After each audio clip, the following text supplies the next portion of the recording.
बहुत समय पहले की बात है। गंगा के किनारे बसे चंपापुर नाम के गांव में एक गरीब किसान रहता था। उसका नाम था मोहन। मोहन के पास ज्यादा जमीन नहीं थी, मगर मेहनत और ईमानदारी की कोई कमी नहीं थी। सूरज सिर पर चढ़ चुका था। मोहन अपने खेत में हल चला रहा था। पसीने की बूंदें मिट्टी में मिल रही थीं। मोहन चुप हो गया। उसकी नजर जमीन पर टिक गई। हे भगवान, फसल अच्छी हो जाए बस।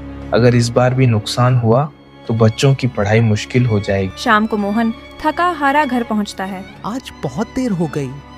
कुछ खास काम था क्या खेत में? काम तो रोज जैसा ही था, पर मन आज कुछ ज्यादा भारी है। आप ज्यादा सोचिए मत, जो होगा देखा जाएगा। भगवान किसी न किसी रूप में रास्ता जरूर दिखाएंगे। और मेरी स्कूल ड्रेस भी छोटी हो गई है। बाबा, मास्टर जी ने कहा है कल किताबें ले आना। मैं किसान हूँ, मेहनत करता हूँ, फिर भी अपनों की जरूरतें पूरी नहीं कर पा रहा। काश मिट्टी ही कोई जवाब दे देती। अगले दिन खेत में हल चलाते समय मोहन का हल किसी सख्त चीज से टकराता है। अरे ये क्या है?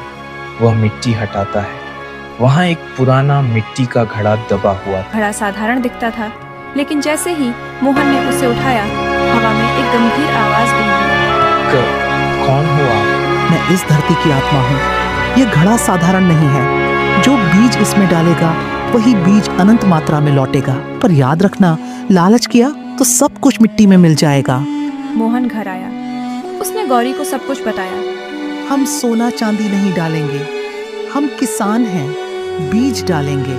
मोहन ने घड़े में गेहूं का बीज डाला। इसे गेहूं निकलने लगा, इतना कि पूरा आंगन भर गया। मैं इसे बेचकर अमीर नहीं बनूंगा, पहले गांव के किसानों की मदद करूंगा। मोहन ने गांव के गरीब किसानों को सस्ते दाम पर बीज दिए। किसी से धोखा नहीं किया। कुछ ही महीनों में पूरा चंपापुर हरा भरा हो गया। मोहन ने हमें सिर्फ बीज नहीं दिए, हमें उम्मीद दी है। जिसने मिट्टी का सम्मान किया, मिट्टी उसी को इनाम देती है। जो इंसान मिट्टी से जुड़ा रहता है, उसकी किस्मत भी उसी मिट्टी से चमकती है। लालच नहीं, मेहनत और सच्चाई असली जादू है।